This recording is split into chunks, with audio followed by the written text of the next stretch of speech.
তোমরা যারা ক্যালকাটা ইউনিভার্সিটির আন্ডারে সেমিস্টার 4-এর ছাত্রছাত্রী আছো এবং তোমাদের ইতিহাস সাবজেক্টে অনার্স আছে, তোমাদের জন্য আজকের ক্লাসটা খুবই গুরুত্বপূর্ণ।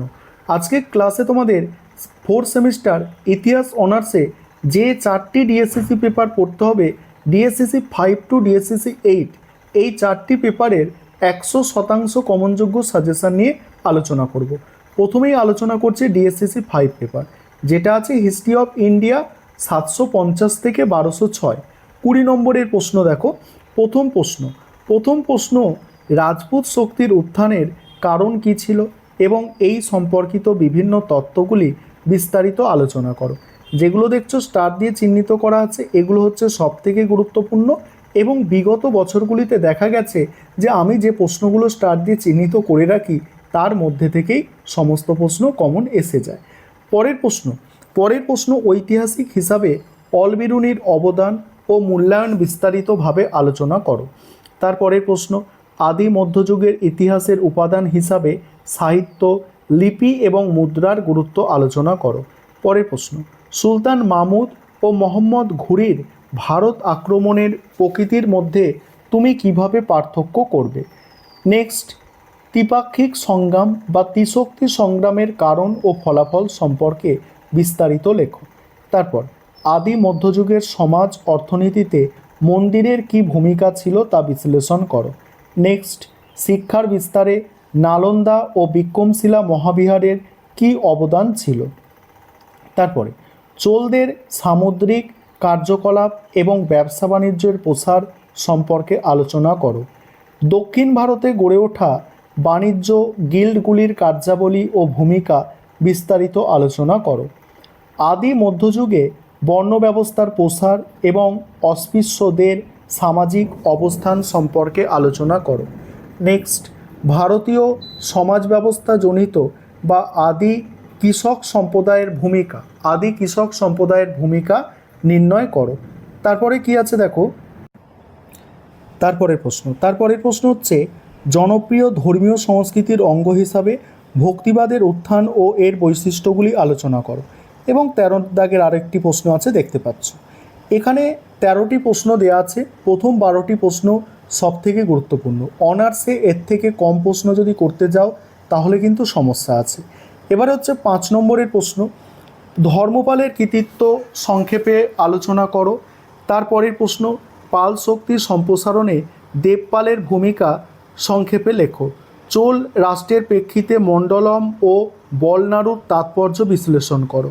চোলদের স্থানীয় শাসন ব্যবস্থার প্রধান বৈশিষ্ট্যগুলি কী ছিল। আরবদের সিন্ধু জয়ের তাৎপর্য ও ফলাফল কী ছিল। আদি মধ্যযুগে কৃষি ব্যবস্থার সম্প্রসারণ তুমি কিভাবে ব্যাখ্যা করবে। তারপরে আছে আদি মধ্যযুগে ভারতে নগর কেন্দ্র বা তৃতীয় নগরায়নের উত্থানের পেছনের প্রধান উপাদানগুলি কী ছিল। নেক্সট আদি মধ্যযুগের স্থাপত্য ভাস্কর্যের আঞ্চলিক শৈলীর বিবর্তন সংক্ষেপে লেখো। নেক্সট একাদশ শতকে গাজনির ভারত আক্রমণের প্রকৃতি সংক্ষিপ্ত পরিচয় দাও। নেক্সট পাল আমলে বাংলার সাহিত্যের বিকাশ সম্পর্কে সংক্ষেপে আলোচনা করো। নেক্সট আদি মধ্যযুগে আঞ্চলিক ভাষা ও সাহিত্যের বিকাশ সংক্ষেপে আলোচনা করো। এবং বাকি কয়েকটি প্রশ্ন আছে, তোমরা দেখে নাও। তারপরেই আমি আলোচনায় আসছি তোমাদের সেকেন্ড যে পেপার ডিএসসিসি 6 পেপার। এটা হিস্ট্রি অফ ইউরোপের ওপর আছে এবং অনেকের ক্ষেত্রে ইউরোপের ইতিহাস একটু কঠিন লাগতে পারে। তবে এখানে যে প্রশ্নগুলো দিয়েছি এগুলো যদি যথাযথভাবে তৈরি করো তাহলে পরীক্ষায় তোমাদের কোনো সমস্যা হওয়ার কথা নয়।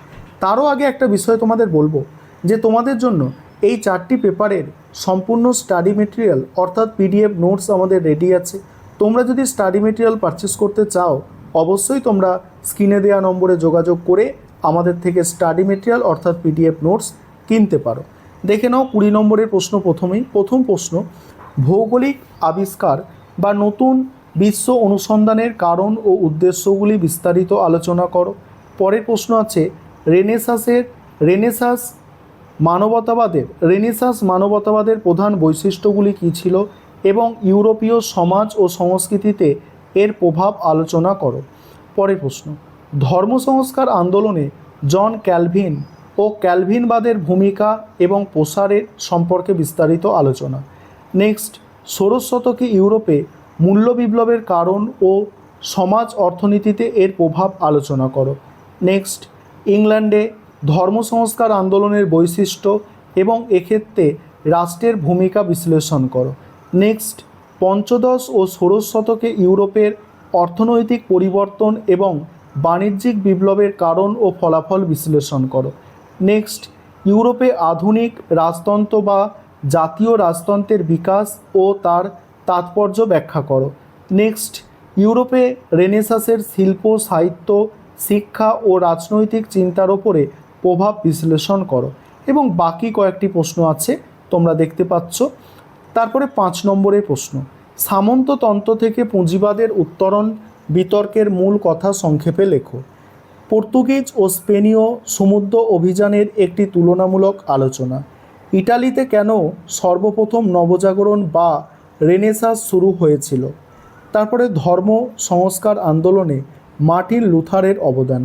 নেক্সট, ইংল্যান্ডে এনক্লোজার আন্দোলন বলতে কী বোঝো। নেক্সট, প্রতি সংস্কার বা কাউন্টার রিফরমেশন কি। নেক্সট, গুটেনবার্গের মুদ্রণ যন্ত্র আবিষ্কারের প্রভাব কী ছিল।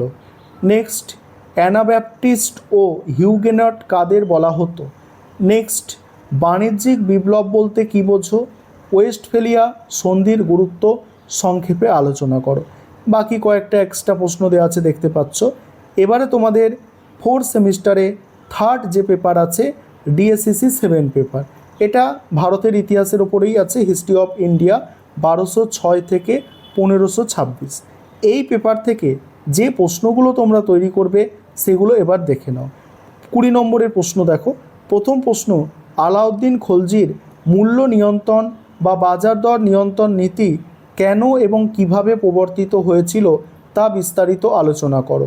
নেক্সট, ইলতুৎমিশ থেকে আলাউদ্দিন খলজি পর্যন্ত সুলতানি যুগের নরপতিত্বের আদর্শ আলোচনা করো। পরের প্রশ্ন, ফিরোজ শাহ তুগলকের জনকল্যাণমূলক কার্যাবলীর মূল্যায়ন করো।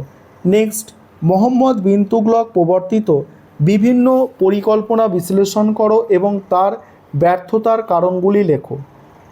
পরের প্রশ্ন, দিল্লি সুলতানিকে কি একটি ধর্মাশ্রয়ী রাষ্ট্র হিসাবে চিহ্নিত করা যায়, যুক্তি সহ আলোচনা করো।